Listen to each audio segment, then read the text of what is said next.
देखिए बच्चों next question, एक चाय का कप 1 मिनट में 80 डिग्री सेंटीग्रेड से 60 डिग्री सेंटीग्रेड तक ठंडा होता है। यदि वातावरण का ताप 30 डिग्री सेंटीग्रेड है तो 60 से 50 तक ठंडा होने में से समय लगेगा। दो प्रोसेस दे रखे हैं, पहले 80 से 60 और फिर 60 से 50। दो प्रोसेस दे रखे हैं, यानी क्वेश्चन किसका है? ये न्यूटन का क्वेश्चन है। तो दो बार अपन को अप्लाई करना पड़ेगा। दो बार अगर अपन अप्लाई करेंगे तो दो बार, पहली बार में अप्लाई कर देता हूं। पहली बार में कहां से कहां तक जा रहे हैं अपन? 80 डिग्री सेंटीग्रेड से 60 डिग्री सेंटीग्रेड तक, और वातावरण का तापमान कितना बोल रखा है? 30 डिग्री सेंटीग्रेड बोल रखा है। ये वातावरण का तापमान है थीटा नॉट। अगर मान लीजिए तो फॉर्मूला लगा देते हैं अपन। फॉर्मूला क्या कहता है? θ1 minus θ2 divided by T is equal to, क्या बोला जाएगा? के θ1 प्लस θ2 डिवाइडेड बाई 2, इनका एवरेज लेंगे तो कितना आएगा? दोनों को जोड़कर 2 से डिवाइड करेंगे, 70 माइनस 30, यही चाहेगा। फॉर्मूला लिख देते हैं पहले, θ1 प्लस θ2 डिवाइडेड बाई 2, पहले ब्रेकेट बंद, माइनस θ0, फिर बाद में लिखना है। θ1 माइनस θ2 डिवाइडेड बाई टी करेंगे, यानी कितना आ जाएगा? 20 अपॉन टी की वैल्यू कितनी है? 1 मिनट। 1 मिनट डायरेक्ट सेकंड में लिख दूं, क्योंकि सेकंड टाइम पर जब दूसरी बार में दूसरे प्रक्रम में निकालेंगे तब भी जो समय आएगा वो किस में चाहिए? मुझे सेकंड में चाहिए। तो पहले प्रक्रम में भी समय किस में रख दिया जाए? सेकंड में रख दिया जाए। इज इक्वल टू के θ1 प्लस θ2 डिवाइडेड बाई 2 कितना हो जाएगा? 70 माइनस 30, यही होगा। यहां से अगर अपन इसको सोल्व करें तो k इज इक्वल टू कितना आ जाएगा अपने पास में? 40 से इससे 2 time cancel out, k is equal to कितना आ जाएगा? 1/120। ये k की वैल्यू आ चुकी है। दूसरा वाला देखिए, दूसरी वाली इक्वेशन। दूसरे वाले इक्वेशन में कहां से कहां तक जा रहे हैं बच्चों अपन? 60 से कहां तक जा रहे हैं? 50 तक। अगर 60 से कहां तक जाएंगे? 50 तक जाएंगे, तो ये तो θ1 हो जाएगा, ये θ2 हो जाएगा। लेकिन θ0 वातावरण के तापमान में कोई परिवर्तन नहीं होगा। अगर मैं फिर से अब की बार टाइम मुझे क्या करना है? पता करना है। तो यहां से लेकर यहां तक के लिए इक्वेशन लगाऊं, θ1 माइनस θ2 डिवाइडेड बाई टी, यानी कि 10/t इज इक्वल टू के की जगह k पुट कर दिया, θ1 प्लस θ2 डिवाइडेड बाई 2, यानी कि 55 माइनस ये 30। यहां से 10/t इज इक्वल टू कितना आ चुका है? 25 के की वैल्यू चिपका दूं क्या? अगर k की वैल्यू यहां से इसमें चिपका देता हूं मैं, तो कितना आ जाएगा अपने पास में? 10/t इज इक्वल टू 25 1/120, यही चाहने वाला है अपने पास में। यहां से अगर इसको सोल्व करते हैं तो 1200 बटे कितना हो जाएगा? 25 हो जाएगा। t इज इक्वल टू कितना आ जाएगा अपने पास में? 1200 बटे 25। काई में आएगा? सेकंड में। इसको सोल्व करेंगे तो ये लगभग कितना हो जाएगा अपने पास में? 48 सेकेंड्स आंसर इसका आ जाएगा। तो 48 सेकंड लगेंगे इसको 60 से 50 तक जाने में। पहली बार टाइम, सेकंड टाइम सेकंड में क्यों आया? क्योंकि पहली बार भी अपन ने किस में पुट कर दिया था? सेकंड में पुट कर दिया था। अगर पहली बार में मिनट में पुट कर दे तो इधर भी कहीं में आता? मिनट में आता बच्चों। देखिए बच्चों, एक वस्तु का ताप का प्रारंभिक ताप 80 डिग्री सेंटीग्रेड है। ताप 5 मिनट में 64 डिग्री तक और 10 मिनट में कहां तक गिर जाता है? 80 डिग्री तक गिर जाता है। देखो बच्चों, क्वेश्चन में जैसा बोला जाए ना वैसे अपन को प्रोसेस अप्लाई करने हैं। जैसे क्वेश्चन में पहले बोला 80 से कहां तक? 64 तक गिरने में कितना टाइम लगा? 5 मिनट। फिर दूसरे के लिए बोला है 80 से 52 तक गिरने में, 80 से 52 तक गिरने में कितना लगा है? 10 मिनट, है ना। तो यहीं से लेकर यहां तक और यहां से लेकर यहां तक ये अप्लाई करना है। गलती से आप लोग ऐसा मत कर देना कि 80 से लेकर 64 तक 5 मिनट, तो फिर 64 से 52 तक कितने लगे होंगे? 5 मिनट लगे होंगे। ऐसा नहीं करना। क्वेश्चन में वो जैसा बोल रहा है कि यहां से यहां तक का टाइम लो, फिर यहां से यहां तक का टाइम लो, उसके हिसाब से लेना है। अभी तक अपन ने ऐसा ही किया था, 90 से अगर 80 तक आ रहा है और फिर उसने बोला कि 80 से 70 जा रहा है, तो अपन ने यही लिया है। कभी ऐसा नहीं किया भाई 90 से 80 तक अपन ने 10 मिनट लग रहे थे तो अपन ने 90 से 70 का टाइम निकाल लिया और डायरेक्ट फिर 10 मिनट को माइनस किया। ऐसा कुछ नहीं करता। जैसा वो क्वेश्चन में बोल रहा है वैसा ही किए जाना है। पहले उसने बोला कि 80 से 64 तक गिरने में 5 मिनट और 80 से 52 तक गिरने में 10 मिनट, तो प्रोसेस भी 80 से 64 और 80 से 52 ही लिखे जाएंगे। ऐसा नहीं कर सकते कि 80 से 64 तक 5 मिनट लग गए होंगे तो फिर बाकी 64 से 52 तक 5 मिनट बाद में लग गए होंगे, तो 64 से 52 तक के लिए 5 मिनट लगा दो। ऐसा नहीं करना है, क्योंकि अपन जो यूज करते हैं इसमें अप्रोक्सीमेशन यूज करते हैं। संख्यात्मक फॉर्मूला एक जुगाड़ है अपना, है ना। तो जैसा क्वेश्चन में बोला जाए, जिस हिसाब से वो सोल्व करवाना चाहता है उस हिसाब से अपन को इसको सोल्व करना है। वो बोले 90 से 80, 80 से 70, तो अपन को 90 से 80, 80 से 70 के लिए अप्लाई करना है। वो बोल रहा है 80 से 64, 80 से 52, तो 80 से 64, 80 से 52 के लिए आपको अप्लाई करना है।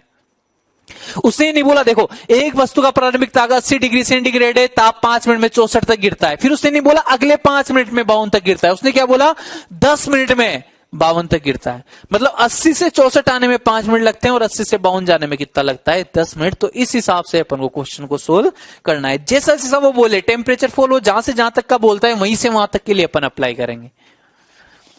तो अगर प्रथम प्रोसेस की बात की जाए θ1 minus θ2 divided by 16 upon time कितना लग रहा है 5 मिनट, मिनट में है भाई साहब टाइम यहां पर।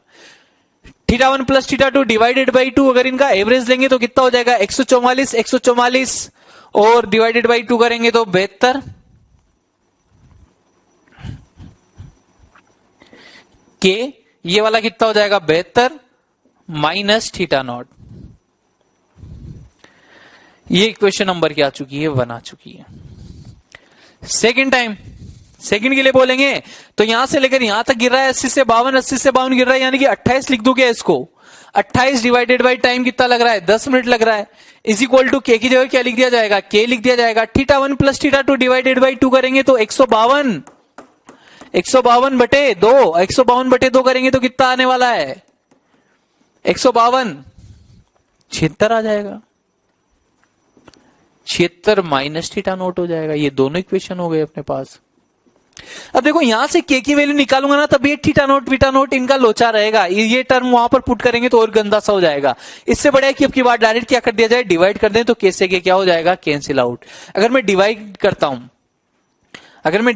हूं इसको 2 डिवाइडेड बाई 1, 2 डिवाइडेड बाई 1 करूंगा तो 28 बटे 10 ये तो ऊपर रहेगा और नीचे क्या आएगा 16 बटे 5, तो 16 बटे 5 नीचे आ जाएगा। ये 5 किधर चला जाएगा ऊपर चला जाएगा, इज इक्वल टू कैसे के कैंसिल आउट। ऊपर क्या बचेगा 76 माइनस θ0 अपॉन नीचे क्या बचेगा 72 माइनस θ0, ये नीचे बचने वाला है।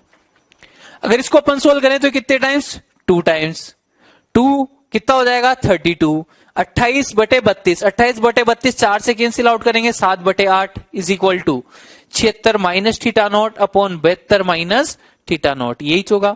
अगर मैं वज्र गुणा कर देता हूं इनको, वज्र गुणा कर दे तो इसको 7 से मल्टीप्लाई करेंगे तो 7 से मल्टीप्लाई करने पर कितना आ जाएगा ये 7 से मल्टीप्लाई कर रहे हैं कितना आ जाएगा ये 504 minus 7 θ0, minus 7 θ0 is equal to इसको इधर मल्टीप्लाई करेंगे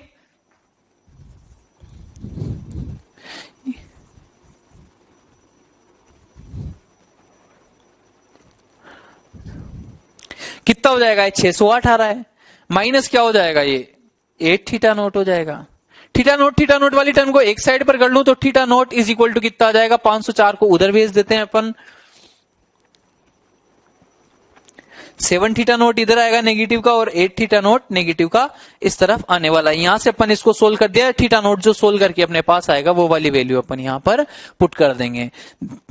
देखिए बच्चों एक वस्तु का ताप प्रारंभिक ताप 80 डिग्री सेंटीग्रेड है, ताप 5 मिनट में 64 तक और 10 मिनट में कहां तक गिर जाता है 52 तक गिर जाता है। उसने टाइम जो दिया है ना, टाइम कहां से कहां तक के लिए दिया है वहां से वहां तक के लिए अप्लाई करना है अपन को। ध्यान दीजिए बच्चों, पहले वो बोलता था 90 से 80 तक कितना टाइम, 80 से 70 तक, तो अपन प्रोसेस भी कैसे लगाते थे। उसने बोला 90 से 80 तो पहला प्रोसेस 90 से 80, दूसरा प्रोसेस 80 से 70 तो 80 से 70। इस बार उसने क्या बोला है कि वस्तु का ताप 80 से 64 तक आने में 5 मिनट और 80 से 52 तक आने में 10 मिनट, तो प्रोसेस भी 80 से 64 80 से 52 तक के लिए लगाना है। गलती से ऐसा मत कर देना कि 80 से 64 तक आने में 5 मिनट लगे तो बाकी 64 से 52 तक आने में भी कितने लगे होंगे 5 मिनट, तो 64 से 52 तक के लिए 5 मिनट वाला लगा दोगे, गलत हो जाएगा।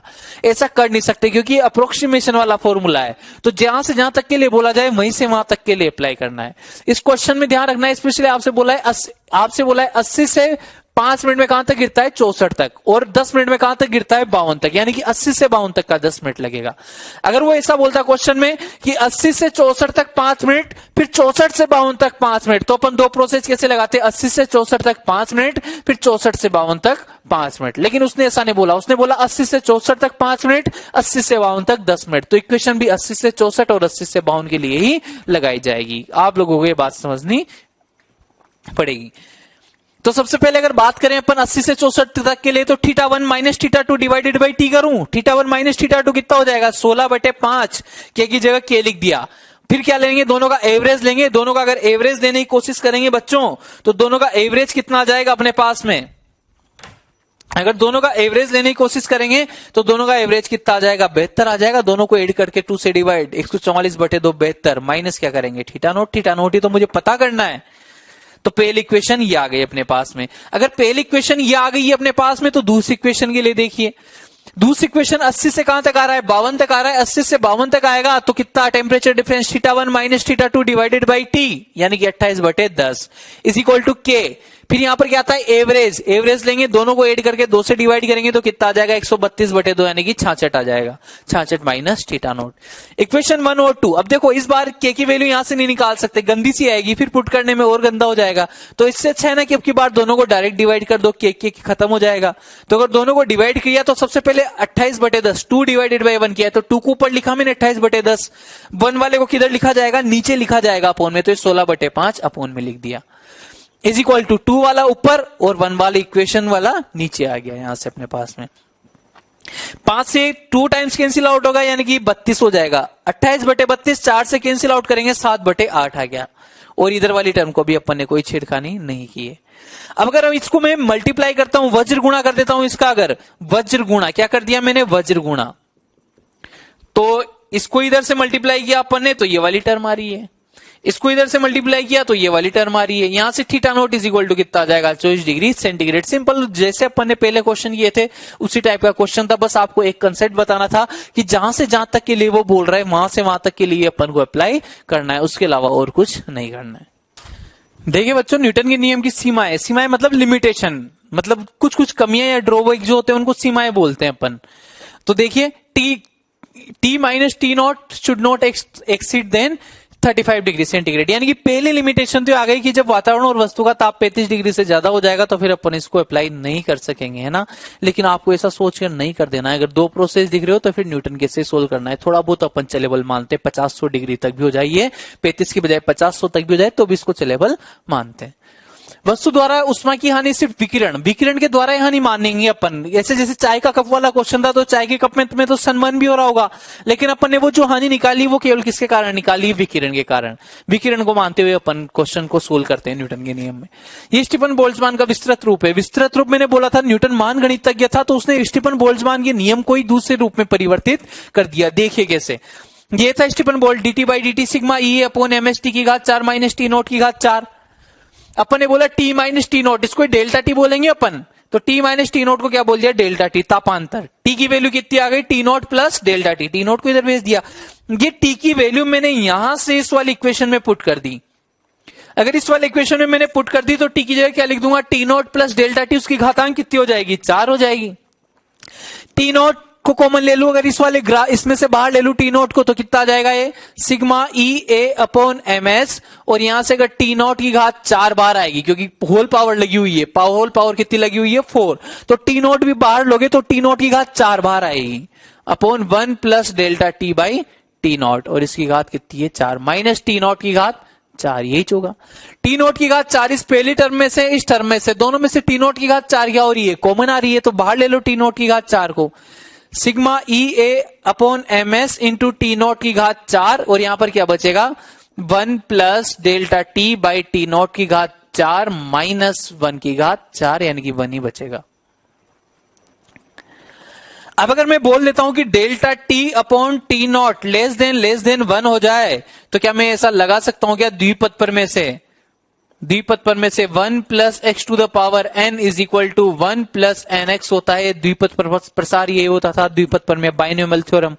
तो बाइनोमियल थ्योरम से अगर अपन इसको सोल्व करते हैं तो मुझे पता है अगर ये वाली राशि अगर 1 के कंपैरिजन में काफी कम होगी तो ये पावर कहां मल्टीप्लाई हो जाएगी, आगे मल्टीप्लाई हो जाएगी। तो अपन यहां से dt/dt इज इक्वल टू क्या लिख सकते हैं, sigma E A upon ms, और यहां पर क्या बचेगा, T0 की घात 4, यहां पर क्या बचेगा, 1 plus 4 delta T by T0 minus 1, ये बचेगा प्लस 1 से माइनस 1 खत्म, T0 से एक T0 खत्म, 4 कांस्टेंट है बाहर आ जाएगा, यानी क्या लिख देंगे, dt/dt is equal to 4 sigma E A upon ms T0 cube, और अंदर क्या बचा है, केवल डेल्टा टी बचा है। अगर आप किसी भी चीज के लिए ये राशियां देखोगे, अगर ये वस्तु को आपने एक ही रखा है, वस्तु को एक ही रखा है, तो फिर ये वाली वैल्यू में कोई चेंज नहीं होगा। सेम वस्तु है यानी कि सिग्मा सेम, ई सेम, सेम वस्तु यानी कि क्षेत्रफल सेम, वातावरण वैसे वस्तु के लिए सेम रहेगा ही रहेगा, सेम वस्तु यानी कि द्रव्यमान भी सेम, सेम वस्तु है वही वस्तु यानी कि विशिष्ट उष्मा भी सेम। इसीलिए आपने देखा होगा जब न्यूटन का क्वेश्चन होता था तो दोनों प्रोसेस जो दिए हुए रहते थे वो समान वस्तु के लिए दिए रहते थे। एक ही वस्तु को मैं 90 से 80 तक ठंडा कर रहा था, फिर उसी वस्तु को 80 से 70 तक ठंडा कर रहा था, ताकि ये वाली राशि क्या रह सके, पूरी नियत रह सके। ये जो पूरी राशि आएगी ये पूरी राशि क्या रह सके, नियत रह सके। अगर इस पूरी राशि को मैं नियत बोल देता हूं तो यहां से मेरे पास में क्या आ जाएगा, dt by dt directly proportional to delta T. और यही अपन ने नियम लिखा था, D theta by dt directly proportional to theta minus theta naught होता था। तो न्यूटन के शीतलन का नियम यहां से आता है। अपन को ज्यादा याद नहीं रखना है कैसे आया, बस अपन को याद होना चाहिए कि कहां से डिराइव किया था न्यूटन ने, कहां से डिराइव किया था, स्टीफन बोल्ट्जमान से डिराइव किया था ये न्यूटन का शीतलन का नियम। तो बच्चों ये सीमाएं एक दो बार इनकी रीडिंग लगा ले, मैं पहले बोल चुका हूं थ्योरेटिकल चीजें जहां भी आए एक दो बार आपको रीडिंग लगा लेनी है। डेरिवेशन के चक्कर में ज्यादा नहीं पढ़ना है, बस रिजल्ट्स याद रखने, यहाँ तो रिजल्ट्स भी याद रखने की जरूरत नहीं है। रिजल्ट्स पहले अपन न्यूटन्स लॉ ऑफ कूलिंग में पढ़ चुके हैं, तो यहाँ तो केवल आपको याद रखना है इतना सा केवल इस डेरिवेशन के लिए कि हाँ भाई इसकी व्युत्पत्ति कहां से होती है, स्टीफन के नियम से होती है। इसके अलावा और कुछ भी रिजल्ट वगैरह कुछ भी याद रखने की जरूरत नहीं है। देखिए बच्चों, आदर्श कृष्णिका विकिरणों के लिए स्पेक्ट्रम में ऊर्जा वितरण वक्र, जैसे कोई आदर्श कृष्णिका है, आदर्श कृष्णिका है यानी कि वो हर विकिरण को अवशोषित करती होगी। तो जब मैं उसको तापमान बढ़ा दूंगा तो उसमें से हर तरंगदैर्ध्य की विकिरण भी निकलनी चाहिए, क्योंकि उसने अवशोषित भी किसको किया है, हर विकिरण को किया है। तो उसमें से जो उत्सर्जन होगा विकिरणों का वो हर तरंगदैर्ध्य की विकिरण उसमें से निकलेगी। इसीलिए अपन बोलते हैं कि जो आदर्श कृष्णिकाएं हैं उनका स्पेक्ट्रम क्या आना चाहिए, सतत आना चाहिए। कहीं पे भी आपको कोई वो नहीं मिलेगा, हर तरंगदैर्ध्य की विकिरण निकल रही है, हर तरंगदैर्ध्य की विकिरण निकल रही है कुछ ना कुछ। यहां पर जो ये आ रहा है ये चीज क्या है, तीव्रता। तीव्रता बताती है यानी कि नंबर ऑफ रेडिएशन, विकिरण की मात्रा कितनी रहेगी, तीव्रता। तीव्रता के बारे में अपन ने पहले भी बात की थी। तीव्रता क्या होती है, ऊर्जा। ऊर्जा को अगर मैंने टाइम से डिवाइड कर दिया, समय से डिवाइड कर दिया, तो अपन क्या बोलेंगे, एकांक समय की ऊर्जा यानी क्या हो जाएगी, शक्ति। अब मैं ये बोल दूं एकांक समय में एकांक क्षेत्रफल से ऊर्जा, एकांक समय में एकांक क्षेत्रफल से ऊर्जा, तो उसी को क्या बोला जाता है बच्चों, तीव्रता बोला जाता है। एकांक समय की ऊर्जा शक्ति हो गई, ऊर्जा अपॉन समय शक्ति। फिर एकांक समय में एकांक क्षेत्रफल से ऊर्जा, उसी को क्या बोला जाता है, तीव्रता बोला जाता है। तो यहां पर ये अपन ने स्पेक्ट्रम तीव्रता, जो तीव्रता मैंने आपको बोला था जब अपन ने एमिसिव पावर पढ़ी थी, उत्सर्जन क्षमता, तो उत्सर्जन क्षमता मैंने आपको बोला था कि इसका नाम जरूर पावर है लेकिन होती है तीव्रता ही है। तो यहां पर भी सेम क्या आती है, वही तीव्रता ही आती है। ये कौन सी तीव्रता है, स्पेक्ट्रमी तीव्रता। लेमडा लगा हुआ है नीचे, लेमडा लगते क्या हो जाएगी, स्पेक्ट्रमी तीव्रता। अपन उसको स्मॉल ई लेमडा से लिखते थे, यहां कैपिटल ई लेमडा से क्यों लिख रहे हैं अपन, कैपिटल ई लेमडा से इसलिए लिखा जा रहा है क्योंकि किसके लिए, आइडियल ब्लैक बॉडी के लिए है। बाकी किससे लिखते हैं उसको, अपन ई लेमडा से लिखते हैं स्पेक्ट्रम में उत्सर्जन क्षमता को। ई लेमडा याद आ रहा होगा आपको, स्पेक्ट्रम में उत्सर्जन क्षमता ई लेमडा। अब यहां पर किससे लिख रहे हैं अपन, कैपिटल ई लेमडा। क्यों कैपिटल ई कब यूज करेंगे अपन, जब ब्लैक बॉडी के बारे में बात करेंगे। अच्छा, ये जो ग्राफ बना हुआ है इस टाइप का, यहां पर ये लेमडा मैक्सिमम आ रहा है। लेमडा मैक्सिमम का मतलब क्या होगा, लेमडा मैक्सिमम अपन ये बोलेंगे कि अधिकतम तरंगदैर्ध्य तो नहीं है, क्योंकि अधिकतम तरंगदैर्ध्य तो ये वाली रहेगी ना जो लास्ट वाली है बच्चों, ये अधिकतम तरंगदैर्ध्य रहेगी, तो वो अधिकतम तरंगदैर्ध्य तो वो नहीं है। तो फिर लेमडा मैक्सिमम क्यों बोला है अपन ने इसको, लेमडा मैक्सिमम अपन ने इसको इसलिए बोला है क्योंकि वह तरंगदैर्ध्य जिसकी तीव्रता या जिसके विकिरणों की संख्या अधिकतम हो उसको लेमडा मैक्सिमम बोला है।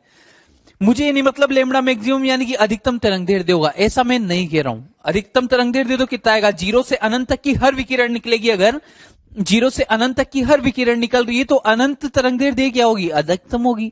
लेकिन लेमडा मैक्सिमम वो तो फिक्स है कि अनंत वाली होगी लेमडा मैक्सिमम, तो अधिकतम तरंगदैर्ध्य तो फिर लेमडा मैक्सिमम किसको बोला है, लेमडा मैक्सिमम तो बीच में आ गया। लेमडा मैक्सिमम वो तरंगदैर्ध्य है जिसके संगत तीव्रता अधिकतम है या जिसके संगत विकिरणों की संख्या अधिकतम है। मैं बोल रहा हूं किसी के लिए लेमडा मैक्सिमम 500 नैनोमीटर है या मान लीजिए 500 एंगस्ट्रॉन है, तो मैं कह सकता हूं कि 500 एंगस्ट्रॉन के विकिरणों की संख्या सबसे ज्यादा होगी, वो सबसे ज्यादा संख्या में विकिरण उत्सर्जित हो रही होगी 500 एंगस्ट्रॉन वाली, इसलिए अपन ने उसको क्या बोला है, अपन ने उसको लेमडा मैक्सिमम बोला है। लेमडा मैक्सिमम मतलब वह तरंगदैर्ध्य जिसके संगत विकिरणों की संख्या या जिसकी तीव्रता अधिकतम हो उसको क्या बोला है अपन ने, लेमडा मैक्सिमम बोला है, यानी कि उनके थ्रू अपन को सबसे ज्यादा एनर्जी मिलने वाली है। ये वाली बात हो गई। यहां पर जो लेमडा मैक्सिमम आ रहा है वो किसके समानुपाती होता है, 1/T के समानुपाती होता है, या बोल सकते हैं परम ताप T के क्या रहेगा, व्युत्क्रमानुपाती रहेगा। इसी को क्या बोलते हैं, वीन का विस्थापन नियम। वीन का विस्थापन नियम छोटा सा है, लेमडा m इंटू टी बराबर क्या होता है, एक कांस्टेंट। उस कांस्टेंट को उसने खुद का नाम दे दिया वी नियतांक 2.89 into 10⁻³ metre kelvin. Metre kelvin देखो तरंग देर एंगस्ट्रॉम होती है इससे, तो यूनिट इसकी व्यवहारिक यूनिट तो, लेकिन जो एसआई मात्रक होगा वो क्या होता है, मीटर होता है लंबाई का, और इसका क्या हो जाएगा, टी का केल्विन हो जाएगा, टेम्परेचर है तो मीटर केल्विन इसकी यूनिट हो गई। ई लेमडा मैक्सिमम जो है, ई लेमडा मैक्सिमम किसके समानुपाती है, टी की घात 5 के समानुपाती है। अगर मैं इसका इंटीग्रेशन करता हूं तो इंटीग्रेशन का मतलब क्या होता है, क्षेत्रफल ही होता है, क्षेत्रफल या इंटीग्रेशन दोनों एक ही बात होती है। तो अगर मुझे क्षेत्रफल लेना होता है तो अपन क्या करते हैं, वाई डीएक्स ही करते थे, इंटीग्रेशन वाई डीएक्स। क्षेत्रफल के लिए क्या किया जाता था, इंटीग्रेशन वाई डीएक्स करते थे, लेकिन इंटीग्रेशन वाई डीएक्स तो अपन कर रहे हैं, तो वाई एक्सिस पे क्या आ रहा है, ई लेमडा आ रहा है वाई एक्सिस पर, एक्स एक्सिस पर क्या आ रहा है, लेमडा आ रहा है।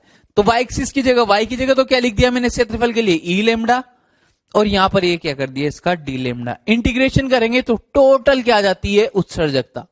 टोटल क्या आ जाएगी यहां से, उत्सर्जन क्षमता, कुल उत्सर्जन क्षमता आ जाएगी। अगर स्पेक्ट्रम में उत्सर्जन क्षमता का डी लेमडा के साथ इंटीग्रेशन करते हैं तो क्या आ जाती है, उत्सर्जन क्षमता आ जाती है, ई आ जाता है, ई आई जिसको अपन ने बोला था, कुल तीव्रता ई आई। याद आ रहा होगा पहली पढ़ी थी अपन ने उत्सर्जन क्षमता, फिर पढ़ी थी स्पेक्ट्रम में उत्सर्जन क्षमता, तो ई आई आ जाता है ना, तीव्रता वाला। अब अगर इसकी बात करेंगे कि तो E इज इक्वल टू तीव्रता कैसे लिखेंगे, dQ/dt कितना होता था, dQ/dt की वैल्यू लिख रहा हूं मैं, 1/a की जगह 1/a, और dQ/dt कितना होता था बोलिए, सिग्मा EA इंटू टी की घात 4 होता था बच्चों।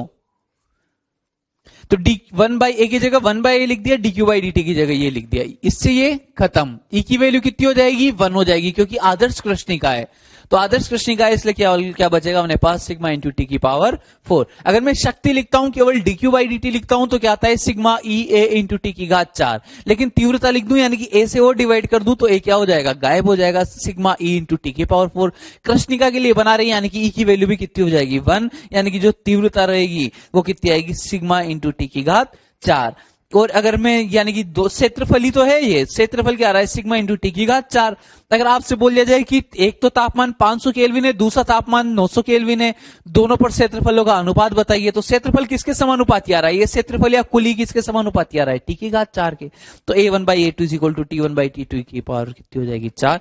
ये ज्यादा चीजें अपने काम आने वाली नहीं है, बस आपको केवल क्या ध्यान रखना है, लेमडा मैक्सिमम 1/T होता है, ई लेमडा मैक्सिमम टी की घात 4 होता है, A1/A2 T1/T2 की घात 4 होगा, और lambda M1 T1 is equal to lambda M2 T2। जब अपन क्वेश्चन करेंगे तो क्लियर हो जाएगा। ये फॉर्मूला जनरली ज्यादा यूज करना होता है अपन को, इस पर बेस्ड कोई क्वेश्चन अपने पास होता नहीं है, इस पर भी बेस्ड कम ही क्वेश्चन अपने पास, बिल्कुल नगण्य क्वेश्चन होंगे, एक आध निकलेगा तो निकलेगा, बाकी इस पर भी बेस्ड क्वेश्चन अपने पास नहीं होते। इसलिए ये वाला और ये वाला याद करना है अच्छे से, है ना। और ये चीजें हैं बाकी ग्राफ को समझने के लिए केवल, लेकिन ग्राफ में से भी क्वेश्चन थ्योरेटिकली पूछ लिया जाए कभी, तो चीजें हर याद रहनी चाहिए अपन को, हर चीज। और इस चैप्टर में लगभग 50 से 100 फॉर्मूले हो जाएंगे आपके पास, 100 के आसपास। तो इसलिए मैं पहले ही कह रहा हूं कि एक पेज बना लीजिए और हर फॉर्मूले को शॉर्ट नोट्स के टाइप में लिख लीजिए, शॉर्ट में, ताकि आप रिवाइज करो तो आपको तुरंत याद आ जाए चीजें। तो बच्चों अगर यहां पर lambda m directly proportional to 1/t बोला है, अब देखना ये तो मैंने एक ही ग्राफ बनाया, किसी टी ताप पर बना दिया। अगर मान लीजिए मैं ताप को क्या करने लगता हूं, कम करने लगता हूं, ताप को क्या करने लगता हूं मैं, कम। एक बात बताओ, अगर मैंने ताप को कम किया है तो लेमडा मैक्सिमम की वैल्यू क्या होती जाएगी, बढ़ेगी क्या, इनवर्सली प्रोपोर्शनल है। ताप को मैंने कम कर दिया अगर, तो लेमडा मैक्सिमम क्या होगा, बढ़ेगा ही बढ़ेगा। यानी कि मैं बोल सकता हूं कि अगर मैं टेम्परेचर को कम करूंगा तो जो ये हाईएस्ट पॉइंट आ रहा था, ये पीक पॉइंट जो आ रहा था, वो किधर शिफ्ट हो जाएगा, आगे की तरफ शिफ्ट हो जाएगा। टेम्परेचर को कम किया तो लेमडा मैक्सिमम बढ़ेगा, लेमडा मैक्सिमम बढ़ेगा तो लेमडा मैक्सिमम बढ़ेगा तो किधर की तरफ शिफ्ट होगा, इधर ही बढ़ेगा, तो इधर शिफ्ट हो जाएगा ये पॉइंट। ई लेमडा एम की बात करो, अगर मैं टेम्परेचर कम कर रहा हूं तो ई लेमडा एम भी क्या हो जाएगा, कम हो जाएगा क्या बच्चों, डायरेक्ट समानुपाती आ रहा है ना। मैं इसको थोड़ा कम करूंगा, ये बहुत ज्यादा कम होगा, क्योंकि घात 5 के समानुपाती है। थोड़ा सा बढ़ाऊंगा बहुत ज्यादा बढ़ेगा। तो टेम्परेचर क्या कर रहा हूं मैं, केवल कम, टेम्परेचर कम का ऑप्शन है बच्चों अपने पास, केवल टेम्परेचर कम कर रहे हैं। मैं केवल तुम्हें एक ही बात समझा रहा हूं, टेम्परेचर कम कर रहे हैं, कंफ्यूज मत होना दोनों में। यहां पे मैंने टेम्परेचर कम किया, लेमड़ा मैक्सिमम बढ़ गया। यहां पर टेम्परेचर कम किया, ई लेमड़ा मैक्सिमम घट गया। ई लेमड़ा मैक्सिमम घटने का मतलब ये हाइट घटेगी, यही ई लेमड़ा मैक्सिमम है, ये घटेगी, यानी कि ये पीक पॉइंट किधर शिफ्ट हो जाएगा, नीचे।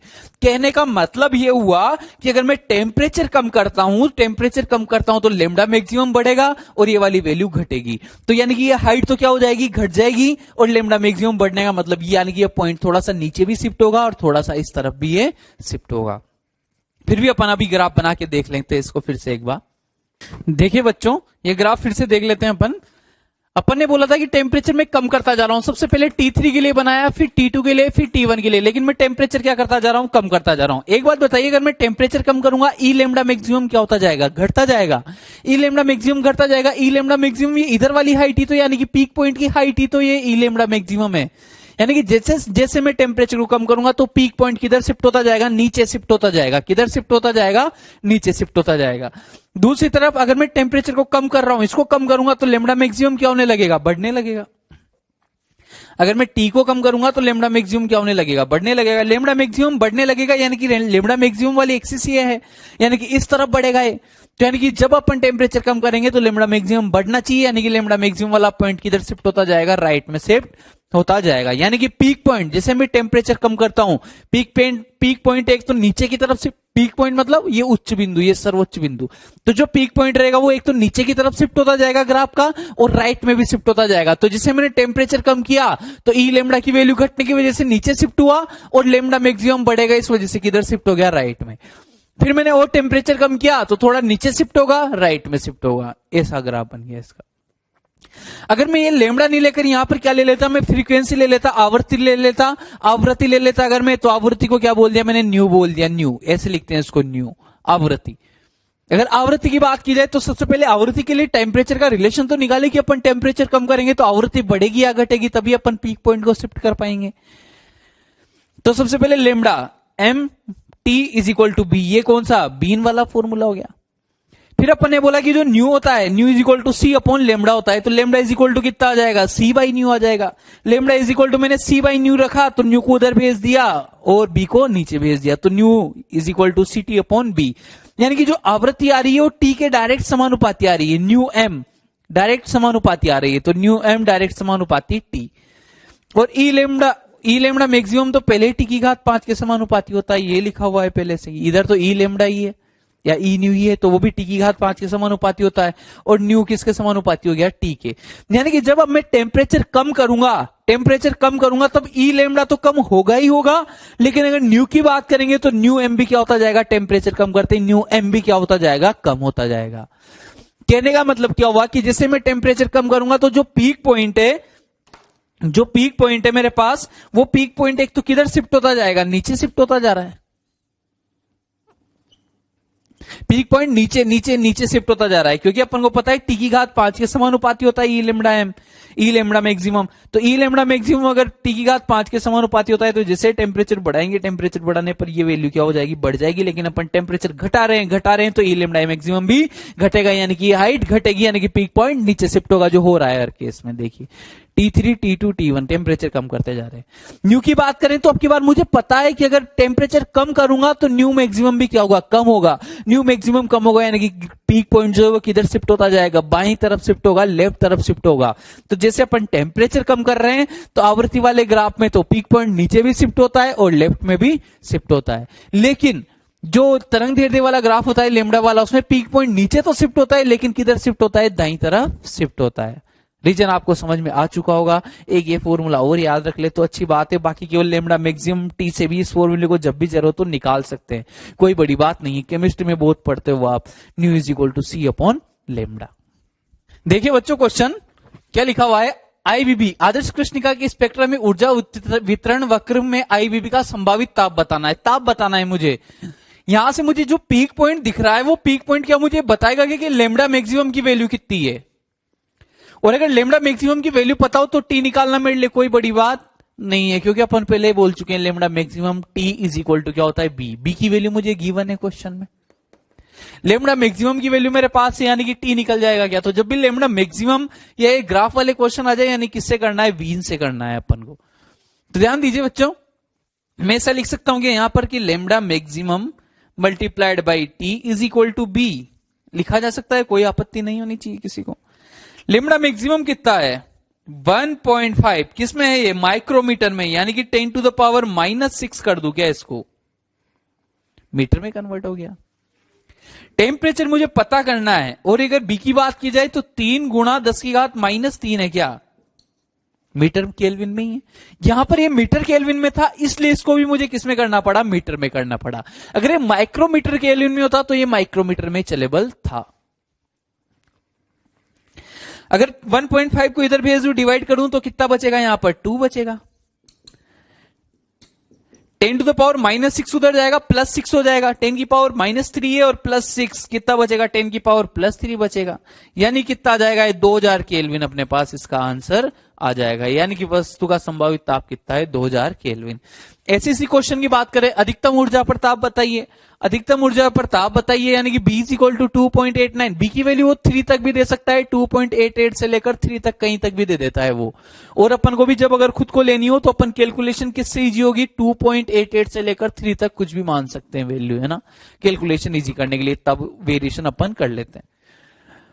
अधिकतम ऊर्जा स्तर पर ताप, अधिकतम ऊर्जा पर ताप बताइए, तो वही अपन को टेम्परेचर ही बताना है, वस्तु का तापमान बताना है, यानी कि lambda M multiplied by T is equal to B कर दूं क्या। लेमडा एम कितना है, 2.89 इंटू 10 टू द पावर -6 है क्या। टेम्परेचर मुझे पता करना है क्या बच्चों, तो ये टेम्परेचर मुझे पता करना है। बी की वैल्यू चिपका दूं क्या, दे रखी क्या क्वेश्चन में, 2.89 इंटू 10 टू द पावर -3। 2.89 से 2.89 खत्म, 10 टू द पावर -6 उधर जाएगा तो क्या बचेगा, केवल 10 टू द पावर +3 बच पाएगा। तो T इज इक्वल टू कितना हो जाएगा, 10 टू द पावर +3 केल्विन, यानी कि मैं लिख सकता हूं कितना हो जाएगा, ये 1000 केल्विन हो जाएगा बच्चों।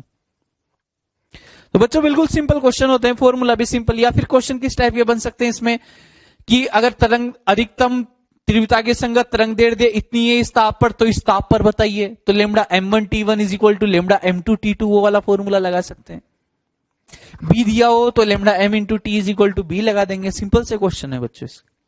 देखिए बच्चों, ये वाला नियम अपन पहले पढ़ चुके हैं, वीन का विस्थापन नियम। स्पेक्ट्रम में ऊर्जा वितरण वक्र में अधिकतम उत्सर्जन क्षमता के संगत तरंग दैर्ध्य, यानी कि लेमडा मैक्सिमम की बात कर रहा है, जिसकी तीव्रता सबसे ज्यादा हो, जिसकी तीव्रता सबसे ज्यादा होती है, जिसके नंबर ऑफ रेडिएशन सबसे ज्यादा होते हैं, का मान ताप वृद्धि के साथ कम होता है। ये वीन का विस्थापन नियम है, ताप वृद्धि के साथ कम होता है, यानी कि inversely proportional lambda M into T is equal to B पहले लिख चुके हैं। इसकी वैल्यू मीटर इंटू केल्विन हो जाएगी, तो मीटर लेंथ है तो L1 आ जाएगा, और ये तापमान है तो θ1 आ जाएगा। बाकी टी वाला भी 0, एम वाला भी 0, डायमेंशन लिख दी अपन, इसकी विमाएं लिख दी है। अगर इसकी बात करें, क्वेश्चन देखिए, कोई कृष्णिका 5760 केल्विन ताप पर है, इस पिंड द्वारा उत्सर्जित विकिरणों की ऊर्जा तरंग दैर्ध्य 250 नैनोमीटर पर U1, 500 नैनोमीटर पर U2 तथा 1000 नैनोमीटर पर U3 है।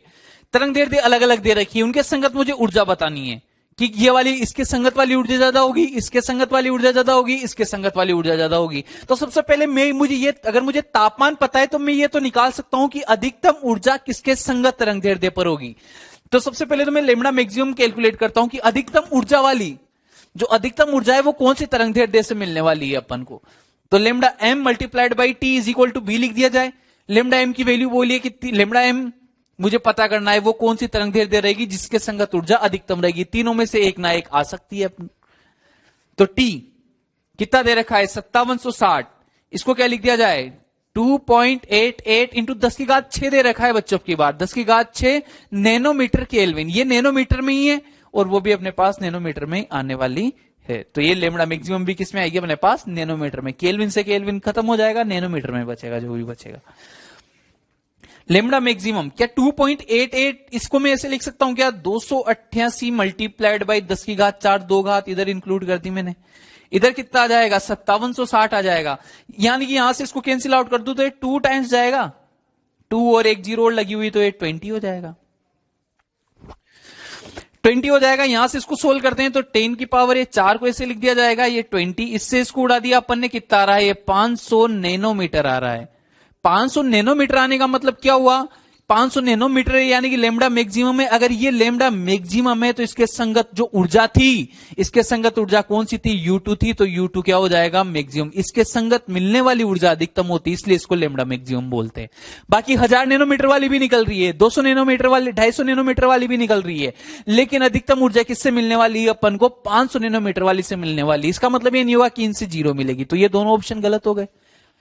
और मुझे पता है U2 सबसे ज्यादा होगा, तो U2 को इसमें कम बता रखा है, तो ये तो हो ही नहीं सकता। U2 तो किसकी? अधिकतम तरंगदैर्ध्य वाले ही है।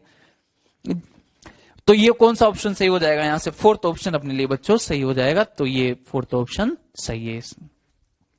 एक बार फिर देख लीजिए बच्चों, अपन बताने वाले थे 200 नैनोमीटर से कितनी ऊर्जा मिल रही है? U1, इससे कितनी मिल रही है? U2, इससे कितनी मिल रही है? U3। तो अपन को बताना है सबसे ज्यादा किससे मिलेगी। सबसे ज्यादा के लिए अपन ने वही लैम्डा मैक्सिमम बराबर T, तो लैम्डा मैक्सिमम कितना है? 500 नैनोमीटर, यानी कि 500 नैनोमीटर वाली तरंगदैर्ध्य से मिलने वाली ऊर्जा सर्वाधिक होगी। 500 नैनोमीटर से मिलने वाली ऊर्जा सर्वाधिक होगी, यानी कि U2 ऊर्जा क्या रहेगी? सर्वाधिक रहेगी। अगर U2 ऊर्जा सर्वाधिक है तो ये वाला ऑप्शन सही होगा। बाकी थोड़ी बहुत तरंगदैर्ध्य हर निकलती है, तो इसको 0 नहीं बोल सकते, 0 नहीं बोल सकते, कुछ कुछ तो हर एक से मिलती ही है अपन को ऊर्जा। देखिए बच्चों, सौर नियतांक रेडिएशन वाला जो पार्ट है, रेडिएशन वाला जो पार्ट चल रहा है, उसमें स्थानांतरण की विधियां, उसका ये लगभग अब लास्ट टॉपिक आ चुका है अपने पास में। इसके बाद में सूर्य के ताप की गणना करेंगे अपन, लेकिन वो इसी का एक टॉपिक है ना, इसी में से कैलकुलेट करते हैं। तो अभी लास्ट पार्ट चल रहा है, फिर उसके बाद में अपन चौथा चैप्टर पढ़ना स्टार्ट कर देंगे। तो सौर नियतांक क्या है? ये आखिरी है थर्ड वाले चैप्टर का। वायुमंडल की अनुपस्थिति में पृथ्वी की माध्य दूरी के लिए, पृथ्वी की माध्य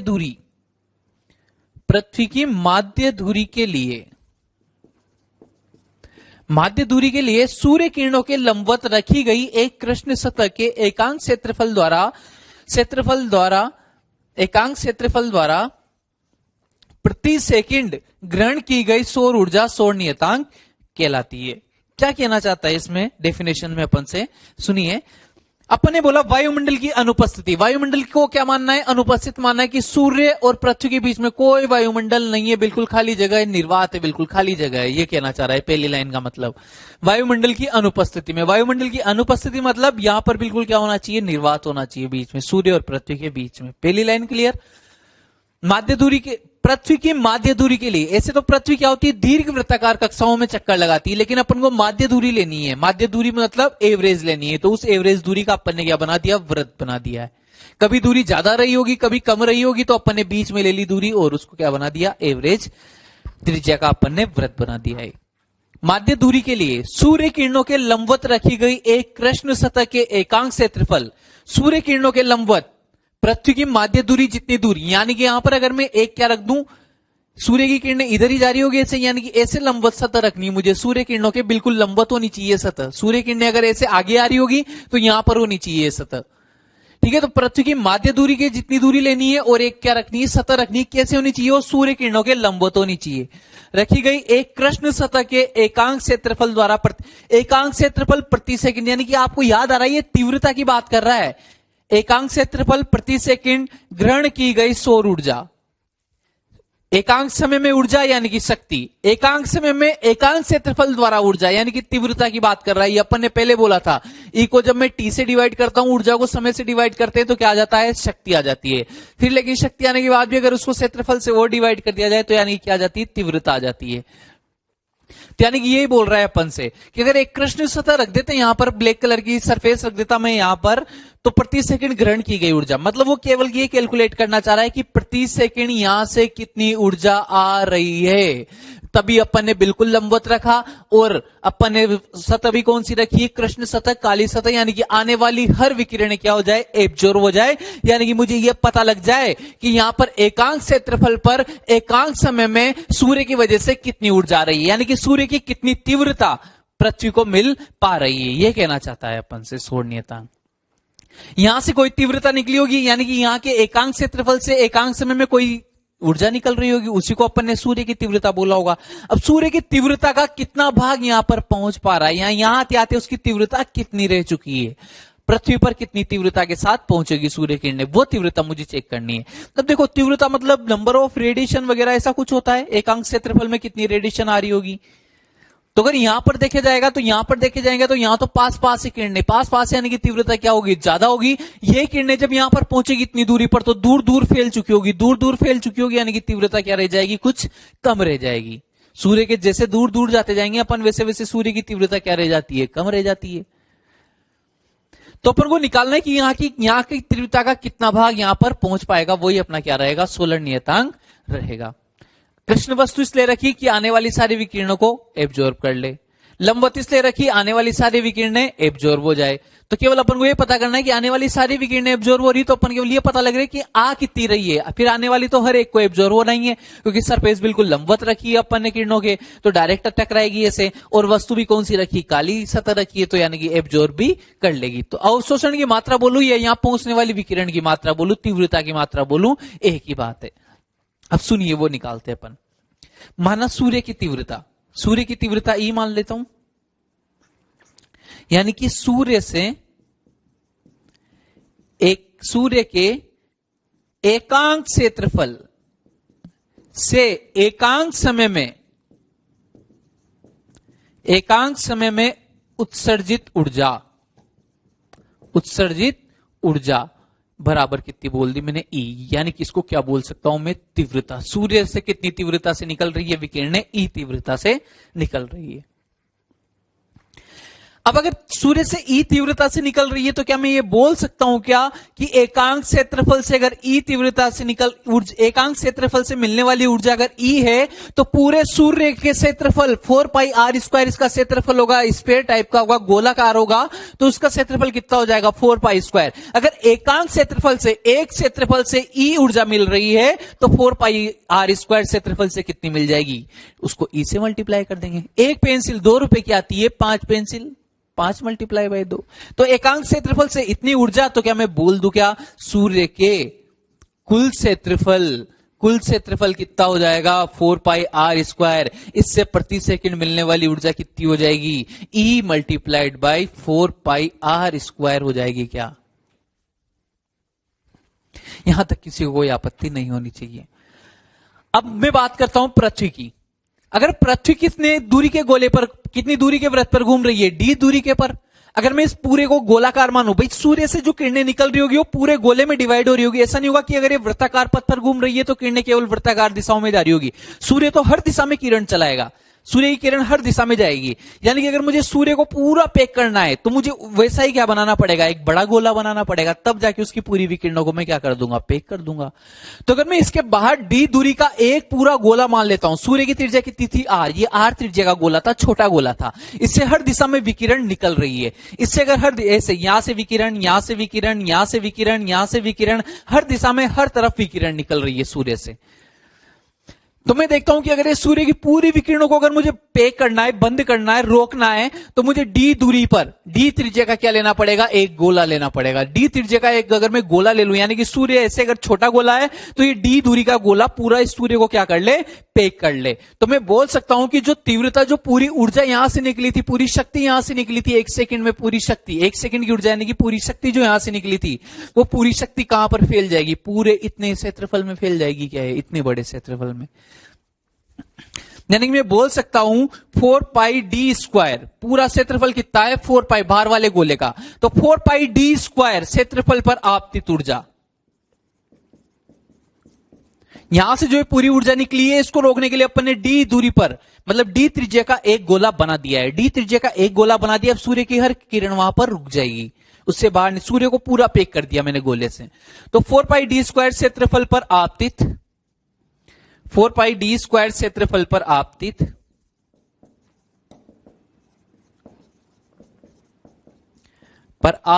ऊर्जा, क्षेत्रफल पर आपतित प्रति सेकंड ऊर्जा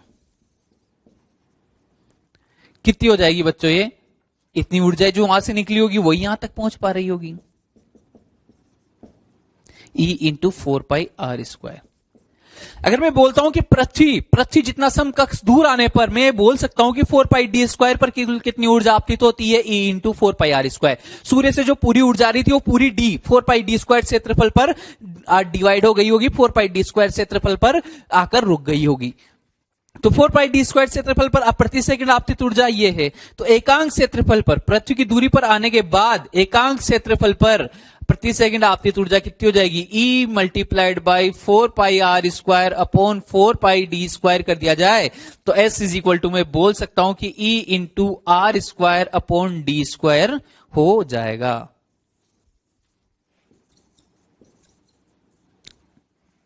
यहां तक बच्चों किसी को कोई आपत्ति नहीं होनी चाहिए।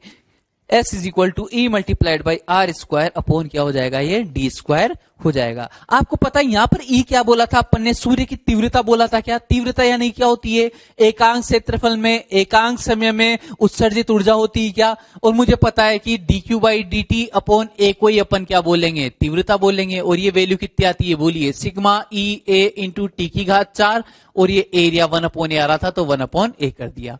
तो ये जो E होता है E is equal to D Q by D T 1 by A is equal to कितना आ जाएगा, है sigma E T to the power 4। सूर्य आदर्श कृष्णिका है, आदर्श कृष्णिका है यानी कि अपन ऐसा बोल सकते हैं क्या कि इसके लिए E का मान 1 रहेगा, E का मान 1 रहेगा यानी कि E is equal to sigma into T to the power 4 हो जाएगा। अपन ने ग्राफ के क्षेत्रफल में भी पढ़ा था कि जो ग्राफ का क्षेत्रफल बनाया था स्पेक्ट्रमी वितरण वक्र, उसमें भी जो क्षेत्रफल आ रहा था अपने a is equal to sigma into T की पावर 4 आया था, फिर a1 upon a2 is equal to T one by T two की होल पावर 4 लिखा था अपन ने। तो e इज इक्वल टू कितना होता है, sigma into T to the power 4। अगर ये e की वैल्यू मैं यहां पर पुट कर देता हूं इस वाले में, तो यहां से मेरे पास में क्या आ जाएगा result, s is equal to sigma, S is equal to, इसको अलग कलर के पेन से लिख देता हूं बच्चों ताकि आपको पहचानने में दिक्कत नहीं हो। S is equal to sigma T to the power 4 R square upon D square.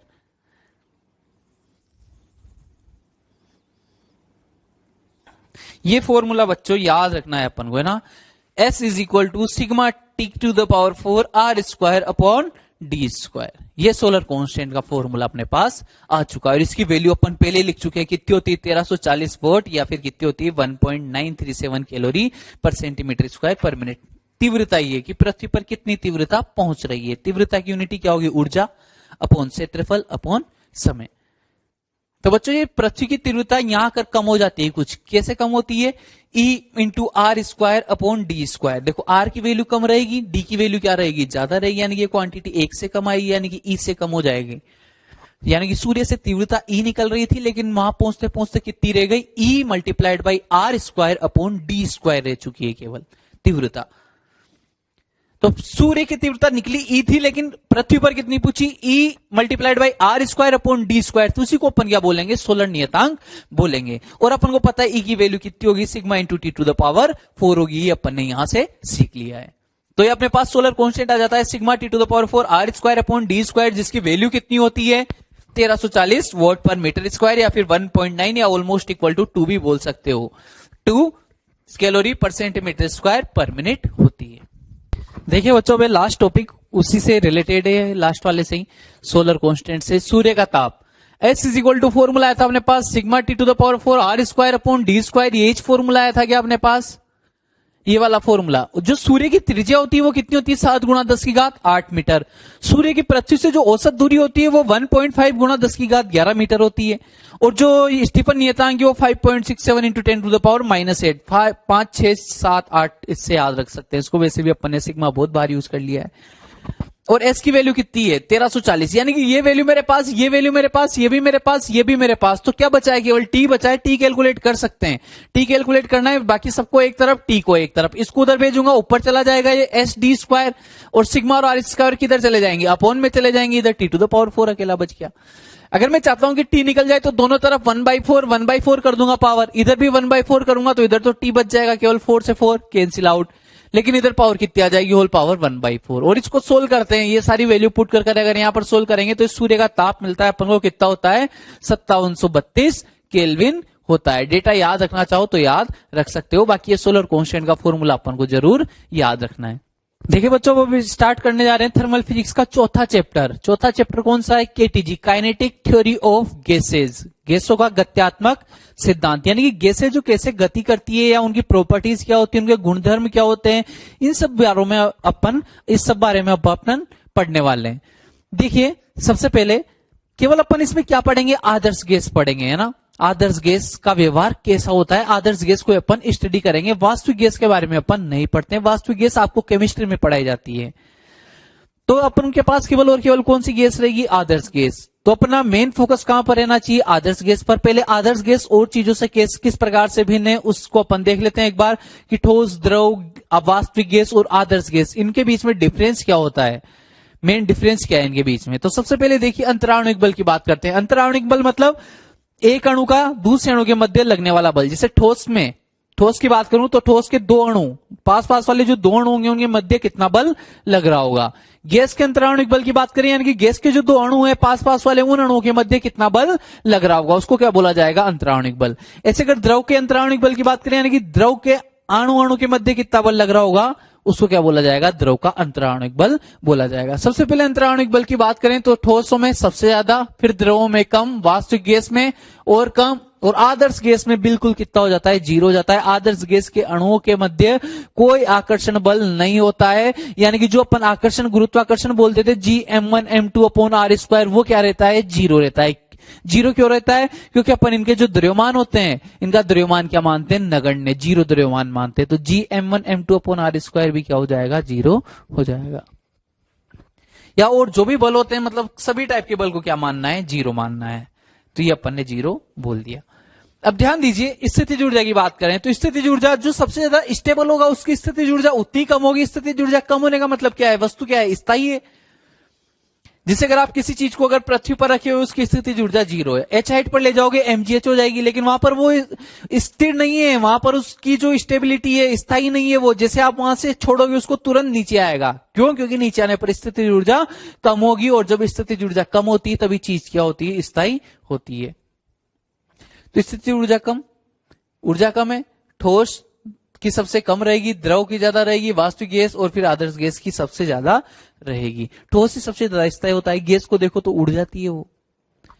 जिसके पास स्थितिज ऊर्जा कम है, यानी कि पोटेंशियली नहीं है उसके पास स्थितिज ऊर्जा क्या है, कम है, स्थितिज ऊर्जा कम है, तो चुपचाप बैठा रहेगा, स्थायी बैठा रहेगा। जिसके पास स्थितिज ऊर्जा ज्यादा होगी, ऊर्जा ज्यादा रहेगी, फड़फड़ाएगा, इधर उधर जाने की कोशिश करेगा, यानी कि स्थायी नहीं रहेगा। तो स्थितिज ऊर्जा सबसे ज्यादा आदर्श गैस की, सबसे कम ठोस की, यानी कि ठोस सब सर्वाधिक क्या रहेंगे, स्थायी। अब देखो ये ध्यान दीजिए, स्थितिज ऊर्जा सबसे ज्यादा किसकी है, आदर्श गैस की, वो भी कितनी है, 0। यानी कि जो ठोसों की होगी स्थितिज ऊर्जा वो तो क्या होनी चाहिए, ऋणात्मक होनी चाहिए। ये तो नेगेटिव आ रही होगी बेचारी इन सबकी, तो इनकी भी क्या आ रही होगी, नेगेटिव आ रही होगी। इसके बारे में और आंतरिक अंतराणुविक बल के लिए बोला ठोस का सबसे ज्यादा होता है, और ये कारण है कि उसकी अवस्था क्या होती है, ठोस। अंतराणुविक बल ज्यादा रहेगा तो कण कैसे रहेंगे, बिल्कुल पास पास रहेंगे, पास, आकर्षण ज्यादा है, आकर्षण ज्यादा है, यानी कि कण बिल्कुल पास पास रहेंगे, और बिल्कुल पास पास रहेंगे तो घनत्व अधिक होगा और पदार्थ क्या होगा, ठोस होगा। आदर्श गैस में बिल्कुल 0 है, कोई आकर्षण नहीं है, कोई आकर्षण नहीं है, यानी कि कण अपने हिसाब से अपनी धुन में मस्त रहेंगे, दूसरे कण से उनको कोई लेना देना नहीं है। एक दिए गए ताप पर पर्टिकुलर ताप दे दिया, जैसे 200 केल्विन, 300 केल्विन, 500 केल्विन, 1000 केल्विन, कोई सा भी ताप दे दिया, एक रेंडमली अपन को ताप दे दिया। उस एक ताप पर, ताप कांस्टेंट रखना है, ताप को चेंज नहीं करना है। उस ताप पर क्या क्या रहेगा, आंतरिक ऊर्जा, गतिज ऊर्जा सभी के लिए क्या रहेगी, समान रहेगी। यानी कि मेरे कहने का मतलब ये हुआ कि जो आंतरिक गतिज ऊर्जा, बाह्य गतिज ऊर्जा नहीं, बाह्य गतिज ऊर्जा तो 12 mv² होती है। आंतरिक गतिज ऊर्जा केवल और केवल तापमान पर निर्भर करती है। अगर तापमान समान है, एक दिया गया ताप है सबके लिए, तो समान ताप पर सबकी आंतरिक गतिज ऊर्जा भी क्या होती है, समान होती है। मैं रिजल्ट लिख सकता हूं, केवल ताप पर निर्भर। अगर पदार्थ की मात्रा सेम ली जाए तो ताप पर निर्भर करेगी, अवस्था पर निर्भर नहीं करती, चाहे ठोस हो, चाहे द्रव हो, चाहे आदर्श गैस हो। इसके बारे में, इसके बाद में आंतरिक स्थितिज ऊर्जा, वो स्थितिज ऊर्जा सबसे ज्यादा किसकी रहेगी, आदर्श गैस की। कितनी रहेगी, 0 रहेगी, अधिकतम रहेगी, मिनिमम किसकी रहेगी, ठोस की रहेगी, तभी वो ज्यादा स्थायी होता है। आंतरिक ऊर्जा, अब कुल आंतरिक ऊर्जा की बात करें जिसमें पोटेंशियल एनर्जी भी आएगी, काइनेटिक एनर्जी भी आएगी। आप लोग मेरी बात सुनिए, अगर मैं बोल रहा हूं कि काइनेटिक एनर्जी तो सभी के लिए क्या है, समान है, तो जिसके लिए स्थितिज ऊर्जा ज्यादा रही होगी, कुल ऊर्जा भी उसी के लिए ज्यादा रहेगी। तो स्थिति जो गतिज ऊर्जा थी, गतिज ऊर्जा सभी के लिए समान है, तो स्थितिज ऊर्जा जो रहेगी, स्थितिज ऊर्जा जिसके लिए ज्यादा हो जाएगी उसके लिए कुल ऊर्जा भी क्या हो जाएगी, ज्यादा हो जाएगी। तो अपन ने देखा गतिज ऊर्जा का कोई लेना देना नहीं, वो तो सबके लिए समान रहेगी इसमें। अब क्या बचा, केवल पोटेंशियल एनर्जी, जिसके लिए पोटेंशियल एनर्जी सर्वाधिक उसके लिए आंतरिक ऊर्जा भी क्या रहेगी, सर्वाधिक। सर्वाधिक पोटेंशियल एनर्जी किसमें होती है, आदर्श गैस में, क्योंकि ठोसों की तो क्या होती है, नेगेटिव होती है। तो अगर आंतरिक ऊर्जा की बात करें तो ठोस के लिए कुल आंतरिक ऊर्जा ठोस के लिए न्यूनतम हो जाएगी, आदर्श गैस के लिए क्या हो जाएगी, अधिकतम हो जाएगी। लेकिन अगर आदर्श गैस की कुल ऊर्जा की बात की जाए, कुल आंतरिक ऊर्जा, अगर कुल आंतरिक ऊर्जा की भी अपन बात कर रहे हैं किसकी, गैस की, आदर्श गैस की कुल आंतरिक ऊर्जा क्या लिखी जाएगी? अगर मैं आदर्श गैस की कुल ऊर्जा लिखता हूं, आदर्श गैस के लिए कुल ऊर्जा, आदर्श गैस के लिए कुल ऊर्जा की बात की जाए तो अपन क्या लिखेंगे, पोटेंशियल एनर्जी प्लस कुल आंतरिक ऊर्जा, कुल आंतरिक ऊर्जा की बात करेंगे, कुल आंतरिक ऊर्जा। तो potential energy plus kinetic energy दोनों कौन सी ली जाएगी, आंतरिक ली जाएगी। मैंने पहले ही बोल दिया है कि जो स्थितिज ऊर्जा रहेगी आदर्श गैस के लिए कितनी हो जाएगी, 0 हो जाएगी। क्या अगर आदर्श गैस के लिए स्थितिज ऊर्जा 0 हो जाएगी तो मैं बोल सकता हूं क्या कि इसके लिए जो टोटल इंटरनल एनर्जी है वो केवल और केवल इसकी काइनेटिक एनर्जी के इक्वल रहने वाली। यानी कि आदर्श गैस के बारे में जब भी बात करेंगे कुल आंतरिक ऊर्जा बोलिए या उसकी कुल गतिज ऊर्जा, कुल आंतरिक गतिज ऊर्जा बोलिए, कुल ऊर्जा बोलिए या फिर कुल गतिज ऊर्जा बोलिए, एक ही बात है उसके लिए। देखिए बच्चों, अब पढ़ने वाले हैं अपन एनटीपी एसटीपी क्या होता है। एनटीपी मतलब नॉर्मल टेम्परेचर प्रेशर, नॉर्मल मतलब सामान्य ताप व दाब। अगर ताप की बात करें तो किसको बोला गया है, 0 डिग्री सेंटीग्रेड को। 0 डिग्री सेंटीग्रेड यानी कि 273.15 केल्विन, या फिर आप ऑलमोस्ट इक्वल टू कितना लिख सकते हो, 273 केल्विन भी लिख सकते हो। लेकिन एग्जैक्ट वैल्यू अपन को पता होनी चाहिए, 0 degree centigrade is equal to 273.15 kelvin होता है। दाब की बात करें तो 1 एटीएम यानी कि 1.01 गुणा 10⁵ न्यूटन पर मीटर स्क्वायर। ये पीछे वाली डिजिट है, इन पे ज्यादा ध्यान नहीं देना, 1.01 याद रखना है। Almost equal to 1.01 10⁵। इस दाब के बारे में किसने बताया था, पास्कल ने, इसलिए इसके सम्मान में इसको क्या नाम दे दिया, पास्कल दे दिया। आयतन की बात करें तो 22.4 लीटर, लेकिन ये एसआई मात्रक नहीं है। एसआई मात्रक क्या है, metre cube. 1 litre is equal to 10⁻³ metre cube होता है। ये चीज आपको जरूर थोड़ा बहुत याद रखनी पड़ेगी बच्चों। पानी का घनत्व कितना होता है, 1000 किलोग्राम पर मीटर क्यूब। लेकिन आपने तो पानी का घनत्व 1 पढ़ा हुआ होगा केमिस्ट्री में, अगर आपने पढ़ा होगा तो पानी का घनत्व कितना होता है, 1 होता है। वो 1 क्यों होता है, सीजीएस यूनिट में, केमिस्ट्री वाले मात्रक वाली फॉर्म में, सीजीएस वाले फॉर्म में। देखो किलोग्राम को ग्राम में और मीटर को किस में करना है, सेंटीमीटर क्यूब में। तो अगर क्या मैं 1000 की जगह 10⁻³ लिख सकता हूं क्या, किलोग्राम की जगह क्या लिखा जा सकता है, 10⁻³ ग्राम। 1 किलोग्राम में 1000 ग्राम होते हैं, अपॉन 1 मीटर क्यूब यानी 10⁻6 सेंटीमीटर क्यूब हो जाएगा। मीटर की जगह 10⁻² सेंटीमीटर लिखेंगे, 100 सेंटीमीटर होते हैं 1 मीटर में। क्यूब करेंगे तो कितना हो जाएगा, 10⁻² का क्यूब करेंगे तो 6, और इधर क्या आ जाएगा, सेंटीमीटर क्यूब। यानी कि जो ये वाली वैल्यू आने वाली है अपने पास में, ये वाली जो वैल्यू आएगी वो कितनी आएगी, 1 ग्राम पर सेंटीमीटर क्यूब आ जाएगी, 1 ग्राम पर सेंटीमीटर क्यूब। ऐसे इसको कैलकुलेट करेंगे तो कितना आ जाएगा, 0.9 ग्राम पर सेंटीमीटर क्यूब आ जाएगा। यानी कि पानी का घनत्व क्या होता है, थोड़ा सा कम होता है। बर्फ का घनत्व थोड़ा सा क्या होता है, कम होता है पानी से। इसीलिए आपने देखा होगा कि आप बर्फ को डालते हो अगर पानी के अंदर तो बर्फ तैरती रहती है। क्यों, क्योंकि बर्फ का घनत्व कम है, हल्की है। पानी का घनत्व क्या है, ज्यादा है। कितना होता है, 1000, इसका कितना होता है, 900। इसके बारे में बात करें, मानक में कुछ भी अंतर नहीं है, केवल मानक ताप एवं दाब, स्टैंडर्ड टेम्परेचर एंड प्रेशर, तो केवल 0.01 का अंतर है। वहां पर 0 degree centigrade, 0.01 degree centigrade, 273.15 kelvin, 273.16 kelvin, और दाब भी वही है और आयतन भी वही है। आदर्श गैस की अवधारणा क्या है, कॉन्सेप्ट क्या है आइडियल गैस का। आइडियल गैस देखो, वास्तव में ऐसी कोई गैस होती नहीं है, वास्तविक गैसें जो पाई जाती है। आदर्श गैसें जो एक अवधारणा है, एक थ्योरी है, केवल एक कंसेप्ट है, केवल कि ऐसा मानकर चीजों को आसान बनाया गया है कि अगर अपन अंतराणुक बल नहीं माने, उनकी स्थिति ऊर्जा 0 मान ले, द्रव्यमानों को नगण्य मान ले, उनके कणों को, तो अपन उसको स्टडी करना क्या हो जाता है, इजी हो जाता है। तो पहले आदर्श गैस के बारे में जो अवधारणा है वो क्या है, देखिए, अणु का आयतन पात्र के आयतन की तुलना में नगण्य होता है। यानी कि जो कण जो रहते हैं, मॉलिक्यूल जो रहते हैं, वो बिल्कुल भी आयतन नहीं घेरते। यानी कि अपन बोल सकते हैं कि पात्र का आयतन बराबर पूरा क्या रहेगा, गैस का आयतन, 0 केल्विन को छोड़कर। 0 केल्विन पर गैस से क्या हो जाती है, जो आइडियल गैस रहेगी उनकी गतिज ऊर्जा क्या हो जाएगी, 0 हो जाएगी, फ्रीज हो जाएगी। फ्रीज क्या मतलब, बिल्कुल रुक जाएगी वो, है ना, रुक जाएगी, चलना बंद कर देगी। गतिज ऊर्जा क्या हो जाएगी, 0 हो जाएगी। कंपन करना भी बंद कर देगी। इसके बाद अणुओं के मध्य अंतराणुक बल, ये पहले बोल दिया अपन ने, आदर्श गैसों में आईएमएफ आदर्श ये क्या होता है, 0 होता है अंतराणुक बल। ठोसों में अपन ने पढ़ा था इसके जस्ट पहले भी, ठोस, फिर उससे ज्यादा द्रव का, फिर उससे ज्यादा वास्तविक गैस का, फिर किसका आता है, आदर्श गैस का, और वो कितना होता है, 0 होता है। तो बच्चों अणुओं के मध्य अंतराणुक बल भी कितना हो जाता है, 0 हो जाता है। इंटरमोलिकुलर फोर्स भी कितना हो जाता है, 0 हो जाता है। ये आदर्श गैस की अवधारणा है, ये 2 पॉइंट है आदर्श गैस की अवधारणा के। अब अपन आदर्श गैस के गुण पढ़ेंगे कि आदर्श गैस में क्या क्या गुण होते हैं। तो मतलब जो जो गुण रहेंगे उनके हिसाब से अपन को पता लगेगा कि उसको स्टडी करना अब क्या हो जाएगा, अपने लिए ईजी हो जाता है उसको स्टडी करना। देखो वास्तविक गैस की बात करते हैं तो वास्तविक गैस में आप कुल ऊर्जा को आंतरिक गतिज ऊर्जा के बराबर नहीं लिख पाते, कुल आंतरिक ऊर्जा को कुल आंतरिक गतिज ऊर्जा के बराबर नहीं लिख पाते। क्यों नहीं लिख पाते? क्योंकि अगर वास्तविक गैस होती तो उनके बीच में कुछ ना कुछ स्थितिज ऊर्जा भी रहेगी, जबकि आदर्श गैस के लिए स्थितिज ऊर्जा कितनी हो जाती है, 0। तो गतिज ऊर्जा किसके बराबर होगी, कुल ऊर्जा के बराबर।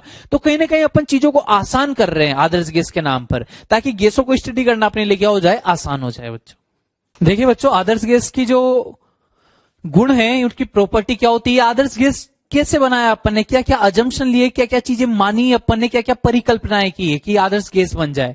सबसे पहले ये गैस के सभी अणु, एक गैस के सभी अणु आकार एवं द्रव्यमान के संबंध में समान होते हैं। CO2 का मैंने एक अणु लिया, दूसरा अणु लिया, उसका आकार भी समान रहेगा, द्रव्यमान भी समान रहेगा, नगण्य रहेगा।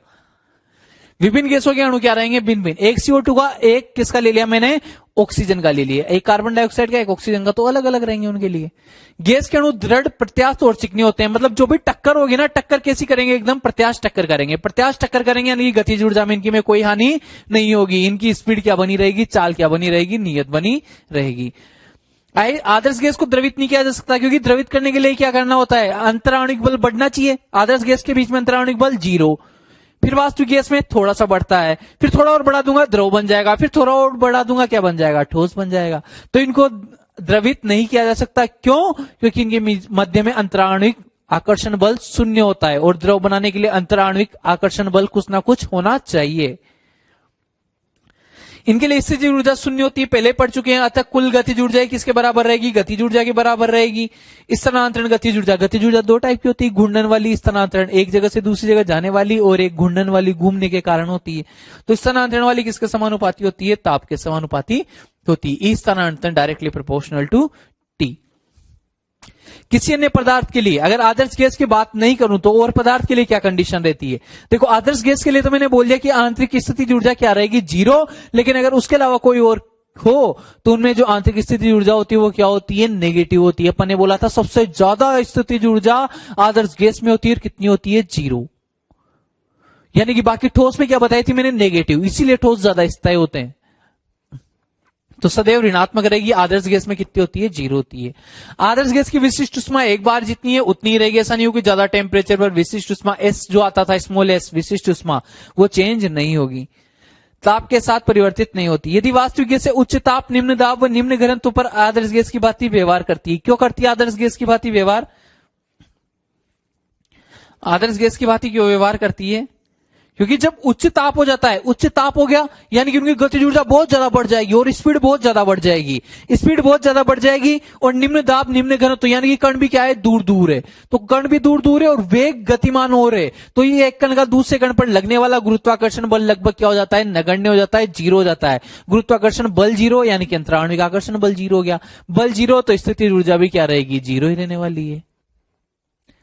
तो अंतराणुक आकर्षण बल 0 तो स्थितिज ऊर्जा भी क्या रह जाएगी, 0 रह जाएगी। स्थितिज ऊर्जा के लिए तो कोई संबंध तो बनना चाहिए ना, कोई आकर्षण तो बनना चाहिए, या तो प्रतिकर्षण बने या आकर्षण बने। अगर आकर्षण बनता है तो स्थितिज ऊर्जा ऋणात्मक, प्रतिकर्षण बल बनता है यानी कि स्थितिज ऊर्जा धनात्मक, कोई बल नहीं बन रहा है यानी कि स्थितिज ऊर्जा 0। जब अंतराणुक बल ही नहीं है तो फिर वो भी क्या रहेगा, 0 रहेगा। आयजी के अणु बिंदु द्रव्यमान, पहले बोला है अपन ने नगण्य मानना है, द्रव्यमान को, इनके आयतन को सबको नगण्य मानना है। और इनकी गति क्या होती है, बहुत तीव्र होती है, 10⁻7 सेंटीमीटर पर सेकंड। इतनी तीव्र गति होती है ना, तभी गुरुत्वाकर्षण बल नहीं लग पाता। मास बहुत कम है, पहले से ही मास बहुत कम है, और उसके बाद भी अपन ने बोल दिया कि गति भी बहुत तीव्र है, तो गुरुत्वाकर्षण बल 0, अंतराणुक आकर्षण बल 0, अतः स्थितिज ऊर्जा भी क्या रह जाती है, इनकी 0 रह जाती है। कब होता है ये, जब टेम्परेचर उच्च हो जाए। टेम्परेचर उच्च होगा, गतिज ऊर्जा ज्यादा होगी, तभी स्पीड बढ़ेगी, है ना। और दाब क्या होना चाहिए, निम्न होना चाहिए, यानी कि घनत्व निम्न होना चाहिए, यानी कण कैसे रहे, दूर दूर रहे, तो लगने वाला आकर्षण बल और क्या हो जाएगा, कम हो जाएगा। तो ये थ्योरेटिकल पॉइंट है बच्चों, इनको ये मैंने पहले बोला है, थ्योरेटिकल पॉइंट आएंगे, यानी कि एक ही दिन में आप उनको 2 बार कम से कम रीडिंग लगा ले तो चीजें आपको याद रह जाएगी। तो इनकी आपको रीडिंग जरूर लगा लेनी, आदर्श गैस के गुणधर्म और आदर्श गैस की अवधारणा की।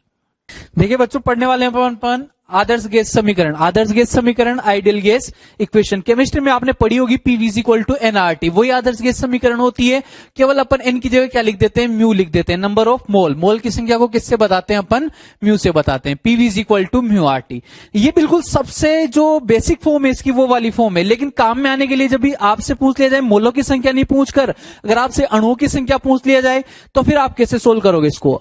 तो म्यू का एक फॉर्मूला होता है कि म्यू इज इक्वल टू, या तो क्या होता है, कुल द्रव्यमान अपॉन एक अणु, एक मोल का द्रव्यमान। अगर मुझे मोलों की संख्या निकालनी तो उसका formula m upon M W, या फिर n अपॉन एन नॉट, या फिर v upon 22.4 is equal to, या फिर क्या होता है पीवी बाई आर टी। क्या लिखेंगे यहां पर, कुल द्रव्यमान अपॉन एक मोल का द्रव्यमान, कुल द्रव्यमान अपॉन एक मोल का द्रव्यमान, तो क्या आ जाएगी, मोलों की संख्या।